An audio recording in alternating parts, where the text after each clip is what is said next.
ইউটিউবের একটা সাধারণ চ্যালেঞ্জ, কিন্তু এটা কি আসলেই শুভ একটা চ্যালেঞ্জ ছিল, নাকি এর আড়ালে লুকিয়েছিল অধ্যবসায়, উদ্ভাবন আর একদম শেষ মুহূর্তে হেরে যাওয়ার এক অসাধারণ গল্প?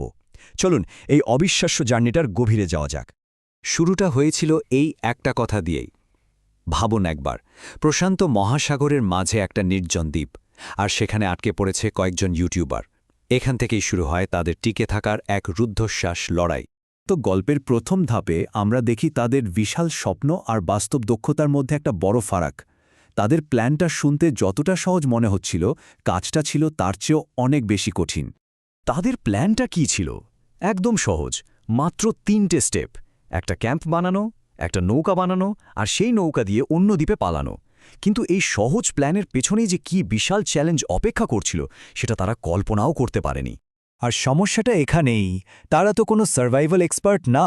যখন একটা সাধারণ থাকার জায়গা বানাতেই তাদের রীতিমতো হিমশিম খেতে হচ্ছিল, তখনই বোঝা যাচ্ছিল যে আসল পরীক্ষাটা এখনও অনেক দূরে।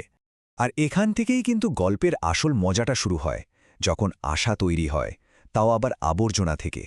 এই পর্বে আমরা দেখব কিভাবে সংকল্প আর বুদ্ধি দিয়ে প্রায় অসম্ভবকে সম্ভব করার চেষ্টা করা হয়। একদিকে তাদের লক্ষ্য ছিল 5 জন মানুষকে নিয়ে উত্তাল সমুদ্র পাড়ি দেওয়ার মতো একটা নৌকা তৈরি করা, আর অন্যদিকে তাদের হাতে কি ছিল? কিছু বাঁশ, ভেসে আসা কয়েকটা ব্যারেল আর আর এক গাদা আবর্জনা। এই আইডিয়াটাই তো প্রায় অবিশ্বাস্য ছিল, তাই না? নৌকা বানানোর এই 1 সপ্তাহ ছিল যেন একটা রোলার কোস্টার রাইড। দ্বিতীয় দিনেই একটা ছোট মডেল বানিয়ে তাদের মনে আশা জাগে।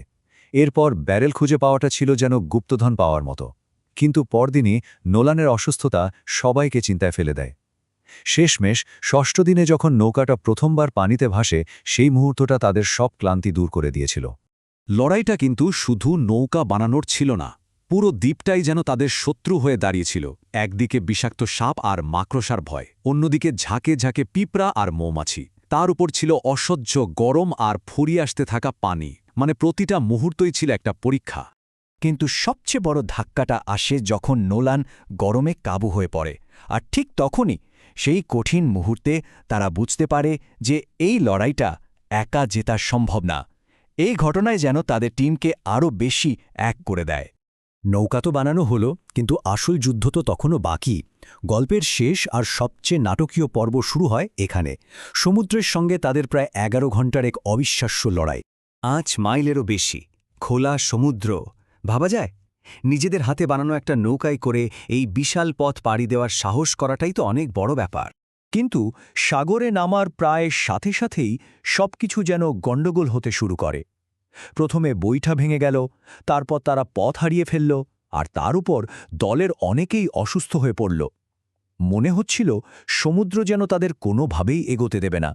এত কষ্ট, এত ক্লান্তির মাঝেও একটা জিনিস কিন্তু অটুট ছিল, তাদের বন্ধুত্ব আর একে অপরের প্রতি বিশ্বাস। এই কঠিন সময়ে বলাই কথাটা বুঝিয়ে দেয়, তাদের একতাই ছিল আসল শক্তি। কিন্তু ঘণ্টার পর ঘণ্টা বৈঠা চালানোর পর তাদের মনে একটা ভয়ঙ্কর প্রশ্ন জাগে। এত চেষ্টার পরেও কি তারা এগোচ্ছে, নাকি স্রোত তাদের উল্টো দিকে ঠেলে দিচ্ছে? এই প্রশ্নটাই ছিল গল্পের সবচেয়ে বড় টার্নিং পয়েন্ট।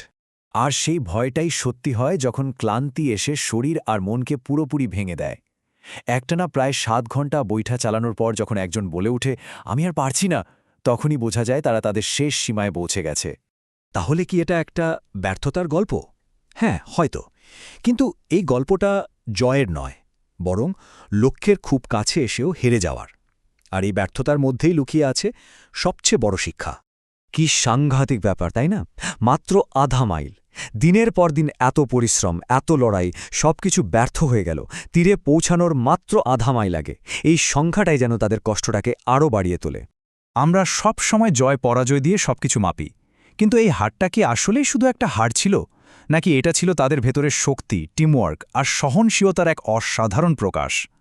কাগজে কলমে হারলেও তারা কিন্তু নিজেদেরকে ঠিকই প্রমাণ করেছিল।